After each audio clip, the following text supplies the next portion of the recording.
Selamat berjumpa lagi mahasiswa. Assalamualaikum warahmatullahi wabarakatuh. Bersama saya Dian Mardisa Fitri. Kali ini saya akan menyampaikan mengenai bagaimana membangun hipotesis dalam structural equation modeling.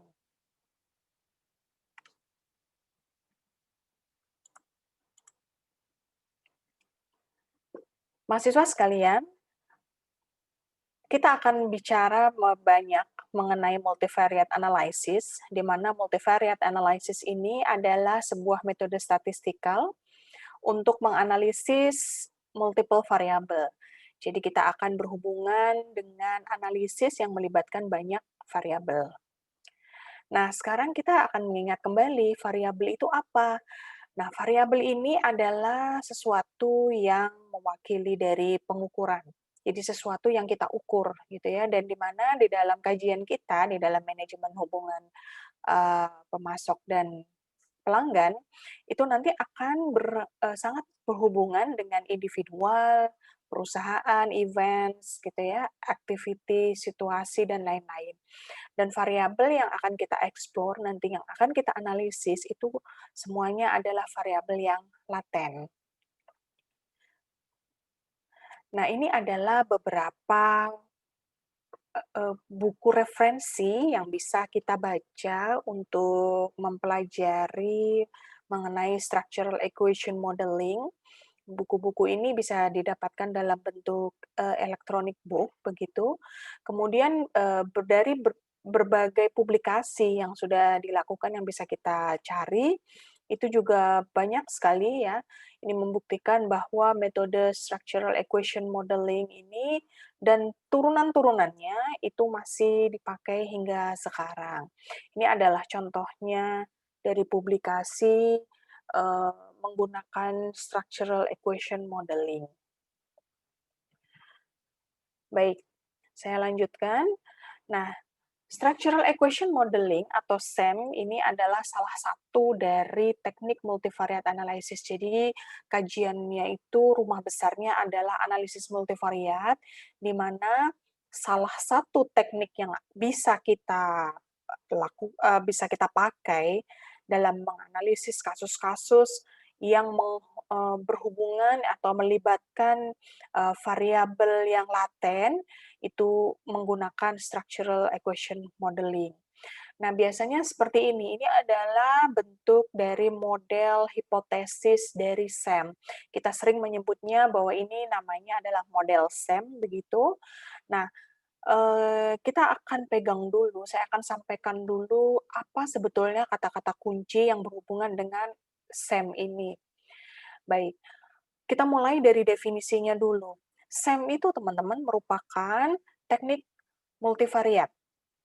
Ya, jadi teknik analisis multivariat di mana teknik pendekatan ini menggabungkan aspek analisis faktor dan regresi. Jadi melalui analisis faktor dan regresi ini nanti akan memungkinkan kita sebagai peneliti untuk menguji hubungan antara variabel terukur dan variabel laten, serta hubungan antar variabel laten.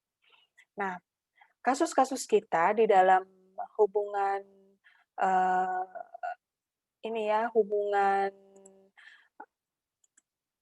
dengan pemasok dan pelanggan itu kebanyakan variabel-variabelnya adalah variabel laten. Nah, variabel laten ini disimbolkan dengan oval atau bulatan. Ini adalah variabel-variabel laten. Begitu. Sedangkan yang kotak ini menggambarkan variabel yang terukur. Apa bedanya? Kalau variabel terukur, itu alat ukurnya sudah umum. Contoh misalnya, variabel suhu. Variabel suhu alat ukurnya adalah termometer. Ya, jadi termometer adalah alat yang bisa langsung menunjukkan berapa suhu objek yang sedang kita ukur. Nah, itu simbolnya adalah yang kotak seperti ini. Tetapi simbol-simbol yang disimbolkan variabel-variabel yang disimbolkan dengan oval atau bulat, ini tidak ada alat ukurnya yang seperti termometer atau seperti timbangan atau seperti penggaris. Seperti itu. Sehingga, variabel ini pengukurannya, kita mengukur variabel ini melalui indikator-indikatornya, gitu ya. Kepuasan konsumen, bagaimana cara mengukurnya? Adakah alat yang seperti termometer, atau penggaris, atau jangka sorong misalnya, atau yang lainnya gitu, yang langsung bisa menunjukkan bahwa, pelanggan ini puas berapa skornya? Tentunya belum ada. Nah, bagaimana kita mengukur kepuasan pelanggan ini? Kita akan mencari dari indikatornya. Nah, indikator-indikator inilah yang akan menjadi variabel terukur yang akan membentuk tingkat pengukuran atau skor untuk pengukuran variabel yang laten tadi, ya. Misalnya, untuk kepuasan misalnya, kita bisa melihat dari apakah, pelanggan itu akan membeli kembali, itu yang pertama. Kemudian apakah dia akan merekomendasikan kepada, orang lain yang dia kenal, itu bisa menjadi indikator yang kedua. Yang ketiga, apakah dia mau menuliskan review tentang produk kita, gitu ya, di media sosial atau dimanapun, gitu ya. Nah, itu minimal ya, itu 3 indikator di mana seseorang itu puas terhadap produk kita. Nah, seperti itu contohnya. Nah, kepuasan itu kita sebut sebagai variabel yang laten, karena kita perlu bantuan dari pengukuran indikator-indikatornya untuk kita tahu gitu bahwa, apakah pelanggan itu puas atau tidak, nah, seperti itu. Nah, jadi kalau kita ambil dari definisi SAM ini, gitu ya, berarti ada 3 kata kunci yang, bisa kita ingat-ingat gitu ya, jadi yang kita asosiasikan dengan structural equation modeling ini. Yang pertama adalah multivariat, yang kedua adalah analisis faktor, dan yang ketiga adalah regresi. Baik. Mudah-mudahan, di sini cukup jelas, saya lanjutkan ya.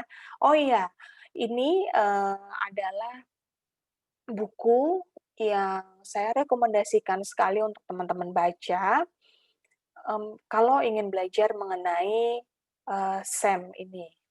Baik. Nah, sekarang kita berarti akan lebih memperdalam lagi mengenai bagaimana mengukur variabel laten ini. Laten itu apa sih? Laten itu adalah unobservable.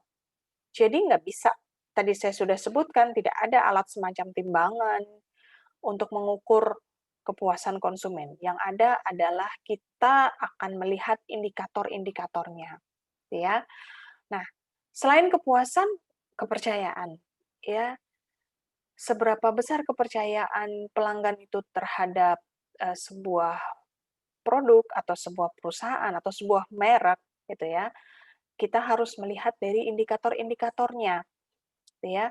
Karena nggak bisa diukur langsung gitu ya, jadi kita akan mengukur indikatornya. Nah, indikator itu sebetulnya apa? Indikator itu adalah manifestasi dari apa yang telah kita sepakati untuk disebut sebagai kepuasan atau kepercayaan tadi, karena kita konteksnya akan bicara mengenai kepuasan atau kepercayaan. Ya, misalnya pada satu merek, produk, atau perusahaan, gitu ya. Nah, jadi secara khusus, ketika satu konsep sulit diukur, maka pendekatannya adalah dengan mengukurnya secara tidak langsung, yaitu melalui indikator-indikatornya. Nah, seperti itu. Nah, sekarang dalam berbagai macam pengukuran di dalam statistik, kita menggunakan skala pengukuran. Ya, biasanya yang digunakan adalah skala nominal, gitu ya, juga skala kategorikal atau skala-skala yang lain. Nah, di dalam structural equation modeling ini kita akan menggunakan skala Likert. Ya, skala Likert ini adalah skala dari pendapat pribadi atau persepsi dari responden yang mempunyai kategori mulai dari sangat tidak setuju, sampai ke persetujuan. Jadi dari yang paling negatif ke yang paling positif, gitu ya. Nah, eee, yang penting ketika kita menggunakan skala Likert itu biasanya ganjil.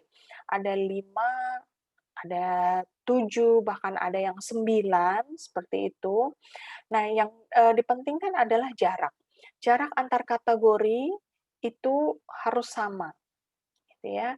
Jadi di sini jarak antara kategori 1 dan 2 itu sama dengan 3 dan 4. Jadi masing-masing jarak ini harus sama, gitu ya. Nah, ini adalah contohnya.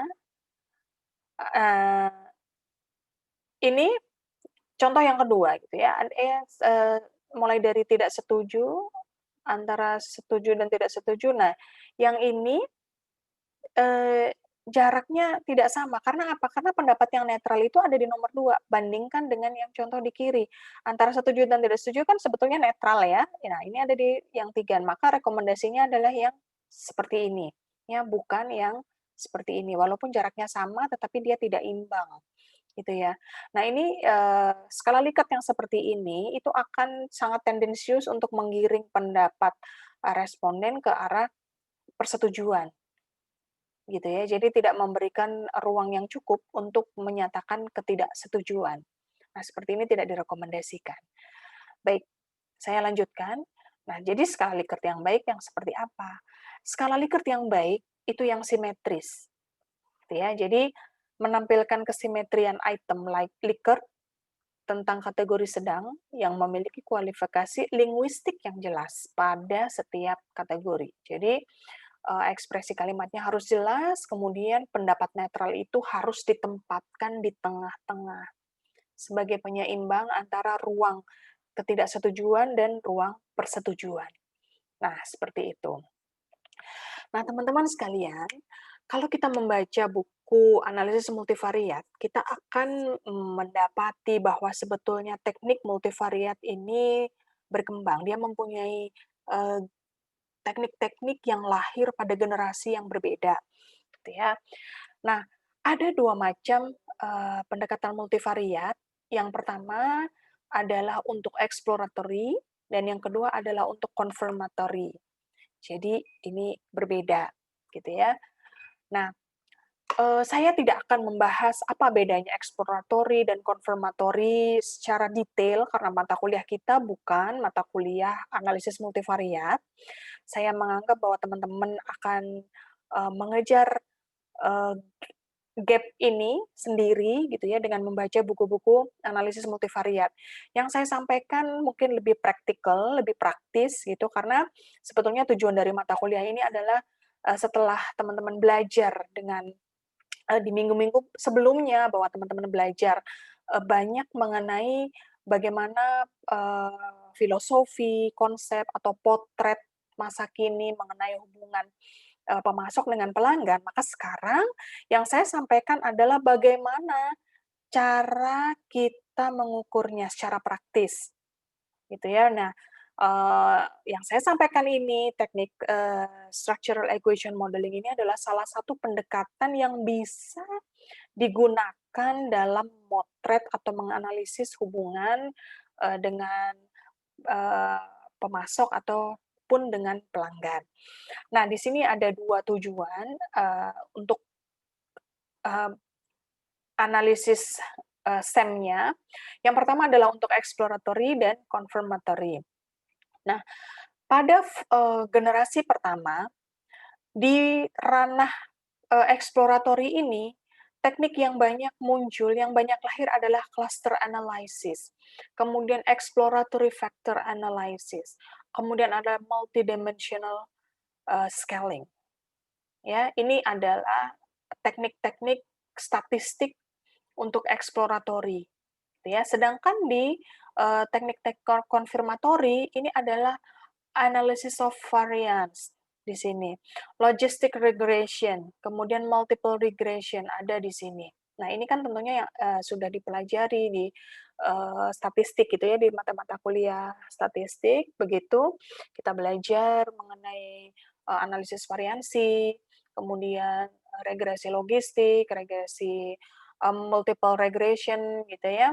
kemudian ditambah lagi dengan cluster analysis. Nah, mungkin kita masih bingung sebenarnya apa sih bedanya, karena sama-sama aja, kita kan, semuanya melibatkan beberapa variabel, kemudian kita akan memotret hubungannya seperti apa gitu ya dengan, berbagai macam perhitungan-perhitungan statistik gitu, tetapi ternyata, eee, kelasnya dibedakan, jadi ranahnya berbeda. Untuk exploratory, itu lebih ke bagaimana kita membuktikan sebuah teori. Jadi teori itu kan biasanya terbentuk dari hasil penelitian, orang lain sebelum kita.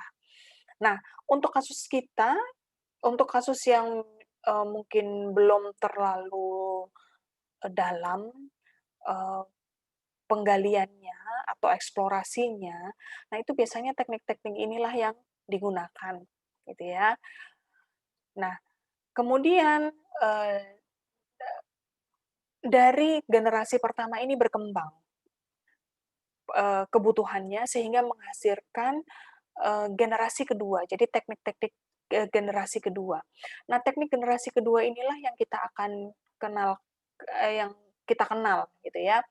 Jadi ada yang namanya PLS-SEM, ini adalah partial least square SEM, kemudian CB-SEM, ini adalah confirmatory base, maaf, covariant based SEM, gitu ya, termasuk juga CFA. CFA ini kan terkenal sekali ya, banyak sekali penelitian yang menggunakan CFA, yaitu confirmatory factor analysis.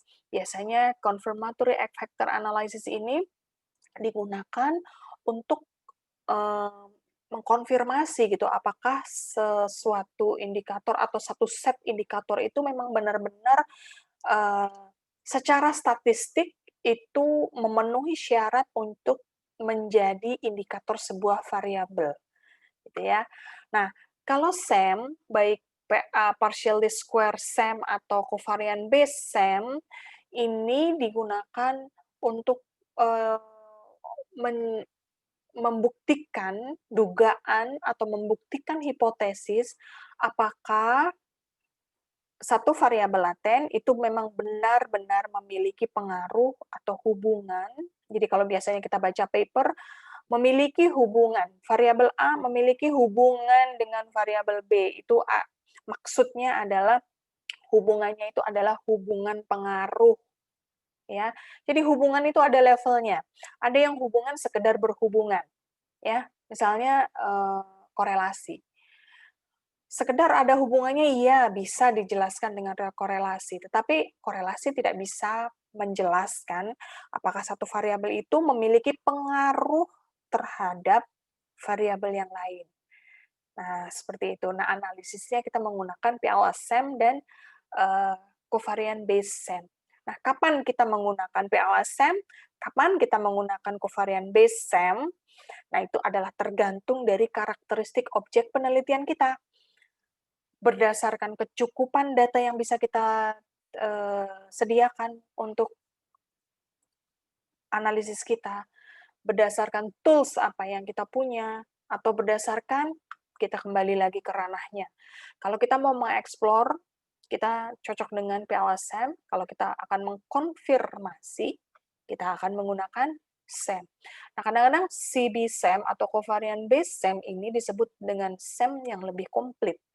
Kenapa? Karena memang benar, parameter-parameter untuk, validasi modelnya dia lebih banyak, karena, si BISEM ini menuntut kita untuk menyediakan data yang banyak, gitu ya. Seberapa banyak kalau kita baca buku Hare, atau buku-buku SEM yang lainnya, yang paling bisa dipercaya adalah 10 kali jumlah indikator.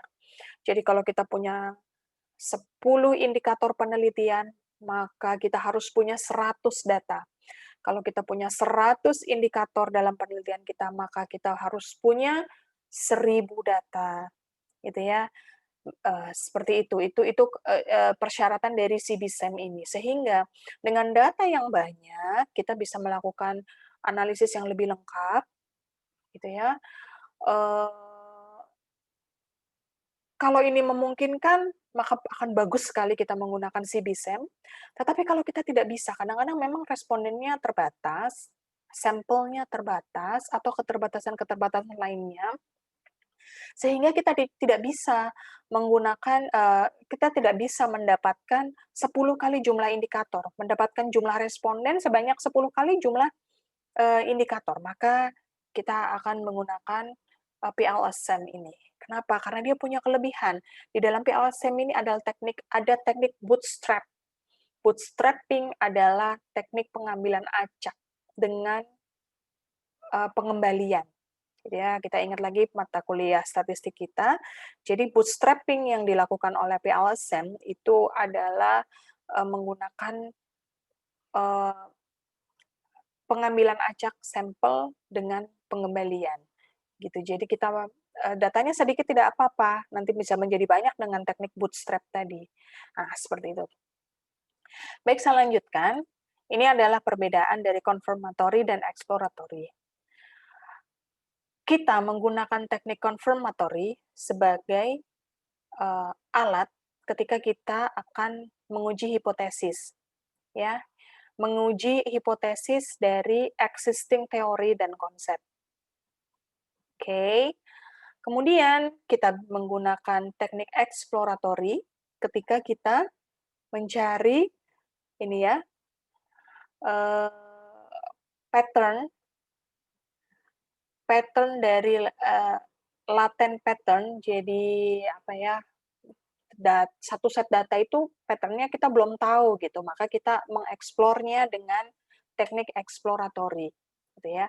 Kenapa kita, disebut mencari pattern gitu ya, mengeksplor pattern, karena, eee, kadang-kadang kita menemukan keadaan bahwa dalam penelitian kita itu ya, itu belum ada ini ya, in case there is no or only little prior knowledge on how the variable are related. Jadi masih sedikit sekali bukti bahwa ini loh, ada bukti empiris atau dari penelitian sebelumnya itu menunjukkan bahwa variabel satu dan variabel 2 atau variabel A dan variabel B itu berhubungan gitu. Jadi kita mengeksplor dulu melalui, pattern data yang kita miliki.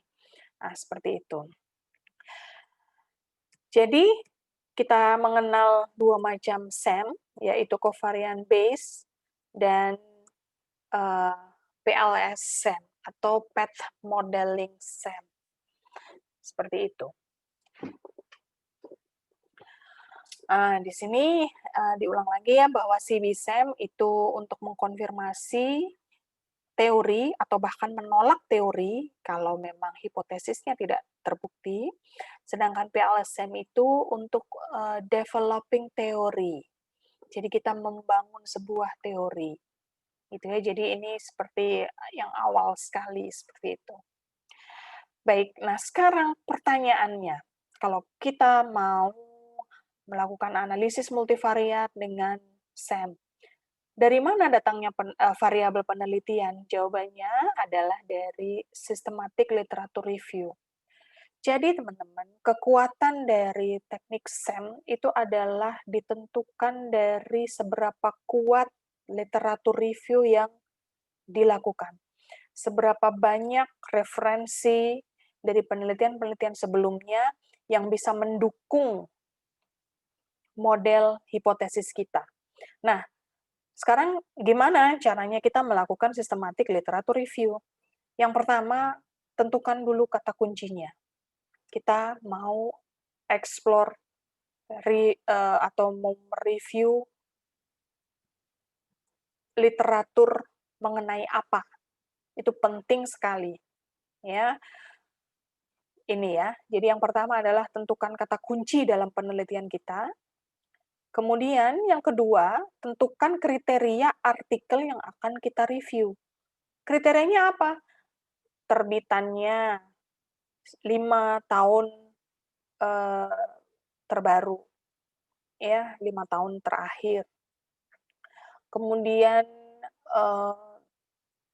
yang akan kita review misalnya harus jurnal yang bereputasi, Q1, Q2, Q3, gitu ya. kemudian penerbitnya harus yang bereputasi, Springer, Taylor Francis, Emerald, Prokes, Science Direct, dan lain-lain. Ya. Kemudian yang ketiga, nah ini, kita akan mensintesis literatur-literatur yang kita baca dengan bantuan tabel meta-analisis. Apa itu tabel meta-analisis? Tabel meta-analisis adalah tabel yang semacam peta untuk menunjukkan kepada kita identitas bacaan-bacaan atau paper-paper yang sudah kita baca beserta dengan apa kontribusi dari paper tersebut terhadap penelitian kita. Lalu dari tabel meta-analisis itu, karena bentuknya adalah tabel, gitu ya, kita akan lakukan sintesis dan analisis terhadap bacaan-bacaan kita untuk menyimpulkan bahwa satu hipotesis kita itu cukup kuat didukung oleh literatur. Ya. Dan yang terakhir adalah kita menulis atau mencatat hasil review literatur kita. Ya. Nah, sekarang kita mulai. Yang pertama, kita akan mencari sumber-sumber bacaan online, secara online, gitu ya. Kita akan mencari paper-paper ini, bisa dari Science Direct, Emerald Insight, IEEE Explore, atau Taylor Francis Online. Nah, Universitas Trisakti tidak melanggan Science Direct, tidak melanggan Emerald Insight, tidak melanggan IEEE Explore, tidak melanggan Taylor Francis Online. Gimana caranya? Nggak apa-apa.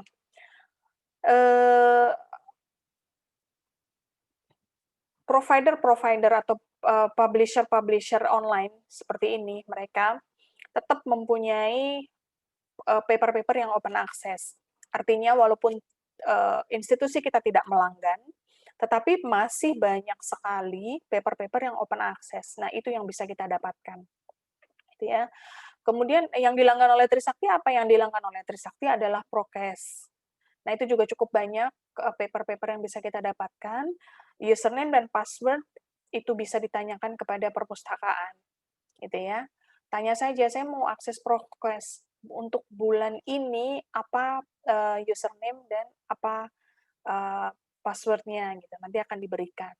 Nah, seperti itu. Yang pertama kita cari di sini. Nah, lalu yang kedua, kita menggunakan tabel meta-analisis. Ini adalah contoh dari bentuk tabel meta-analisis. Kita akan melakukan literatur review untuk masing-masing variabel laten yang akan kita libatkan dalam penelitian kita. Ya. Nah, ini adalah variabel laten gitu ya. Kemudian kita akan catat paper-paper yang kita baca itu judulnya apa, penulisnya siapa, tahun berapa, objek penelitiannya apa. Kemudian variabel ini memiliki hubungan dengan variabel apa, gitu. Nah, biasanya paper-paper yang menggunakan SEM itu pasti ada statement-nya bahwa variabel ini memiliki pengaruh terhadap variabel apa. Catat dulu di sini. Ya, catat semua. Kemudian catat juga pertemuan pentingnya, apa saja yang bisa kita anggap sebagai temuan penting dari paper tersebut, dan kita harus bisa menentukan apa kontribusi paper tersebut untuk penelitian kita. Misalnya, untuk memperkuat latar belakang masalah, untuk memperkuat hipotesis, untuk memperkuat teknik analisisnya, untuk memperkuat sintesisnya, gitu ya, kita petakan di sini. Oke. Nah, kolom dalam tabel meta-analisis ini kita sesuaikan dengan kebutuhan penelitian kita. Jadi tabel ini itu sebetulnya fungsinya adalah untuk menstrukturkan literatur sehingga mudah untuk kita melakukan sintesis dan analisis. Kadang kita baca, kita catat di satu kertas, di logbook kita, tapi tidak kita strukturkan seperti ini.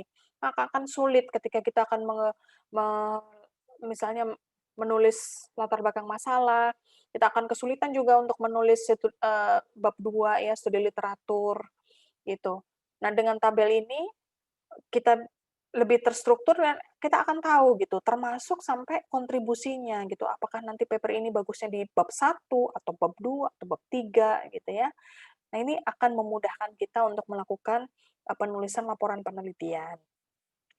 Nah, hasil dari sintesis dan analisis literatur review itu ada 3. Jadi kita akan tahu, kita akan mengukur variabel apa, kemudian indikatornya apa, dan bagaimana hubungan antar variabel. Apakah ada hubungan antara satu variabel dengan variabel yang lain? Nah, itu yang penting di dalam SEM. Karena kalau kita akan membuktikan bahwa variabel A berhubungan dengan variabel B, itu harus ada paper-paper yang mendukung pendapat itu secara gamblang, secara jelas, gitu ya. Nah, seperti itu. Nah, teknik selanjutnya adalah membuat hubungan matriks ya, membuat matriks hubungan antar variabel. Jadi kita udah tahu nih di literatur, oh Y1 itu ternyata dia punya hubungan dengan Y2, diperkuat dengan literatur D.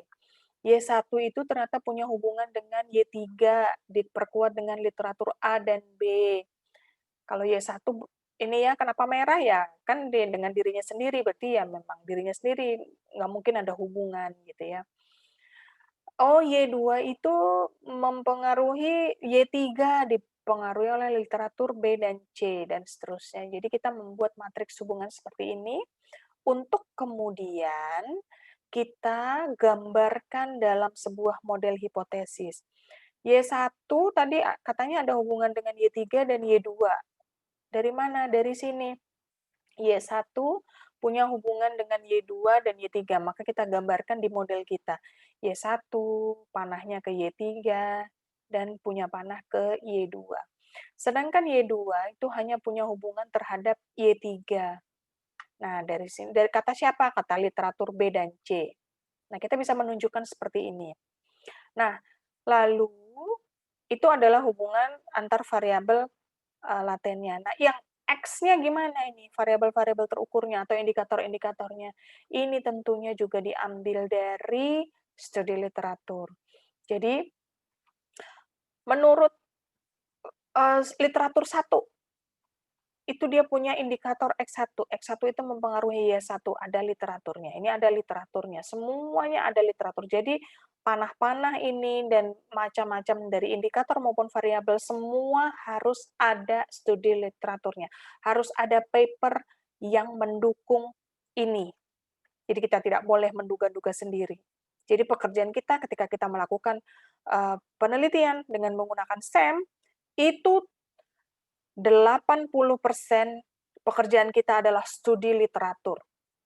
Saya ulangi lagi, 80%. Sebegitu krusialnya melakukan studi literatur.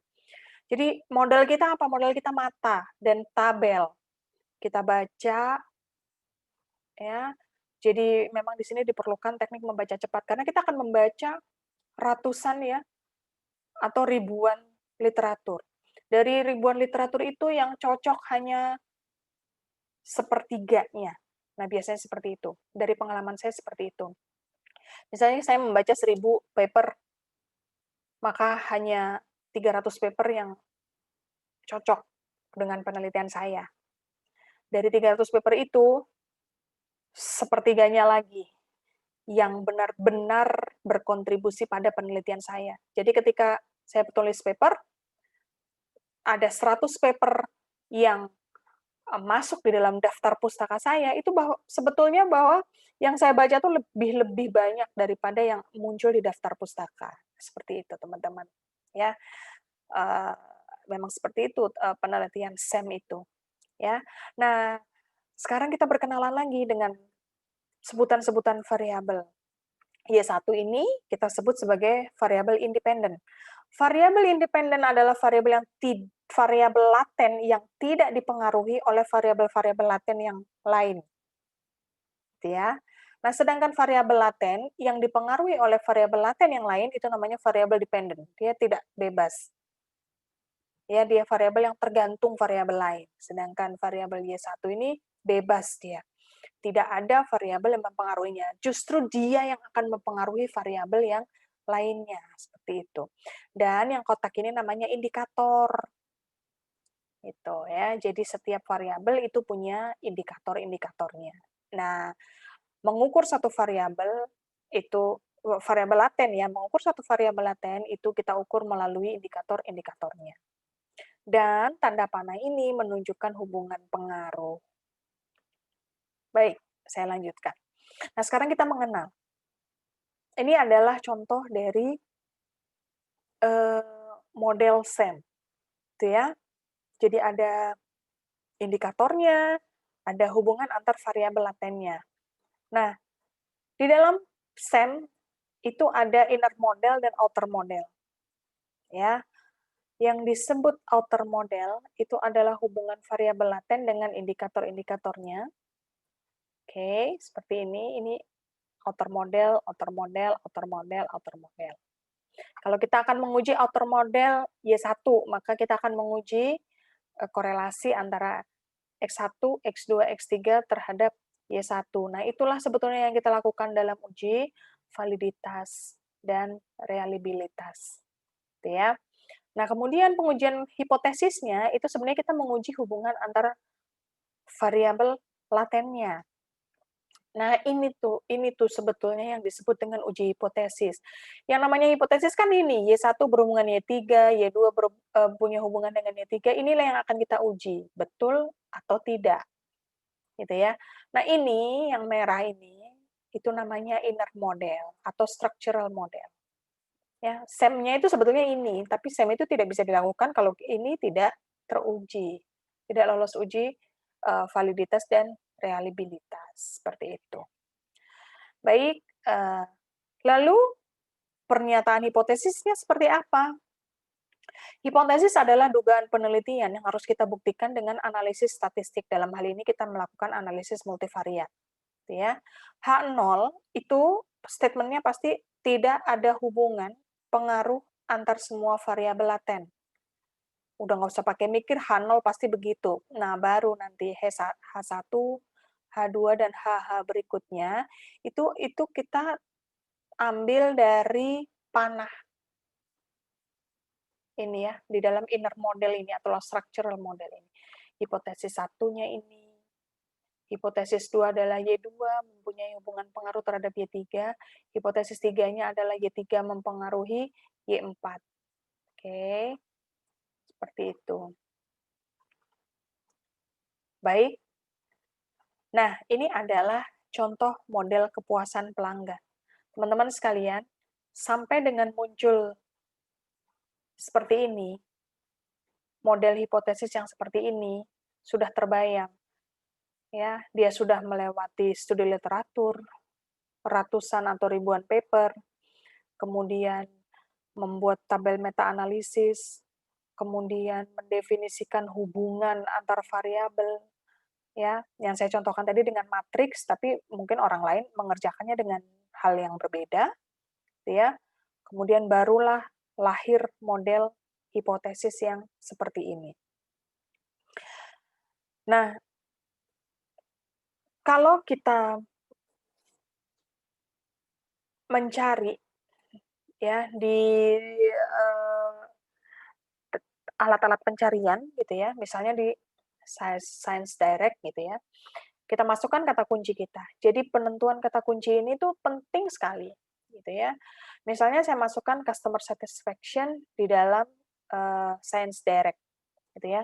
Maka yang akan muncul adalah ini jumlahnya 67.222 hasil paper yang berhubungan atau memiliki kata kunci customer satisfaction.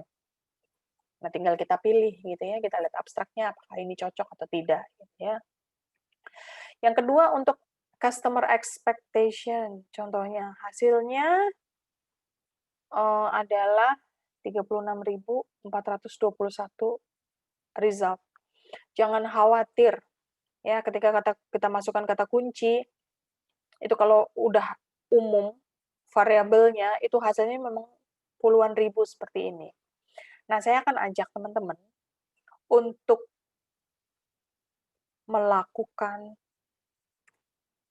yang sudah saya sampaikan tadi, kita coba membangun satu model SEM dengan melibatkan setidaknya 3 variabel laten. Berarti kalau 3 variabel laten kita mencari kata kuncinya itu kita paling tidak kita punya 3 kata kunci yang akan kita masukkan ke search engine tadi, ya, ke website-website pencarian jurnal. Nah, apa yang harus dilakukan?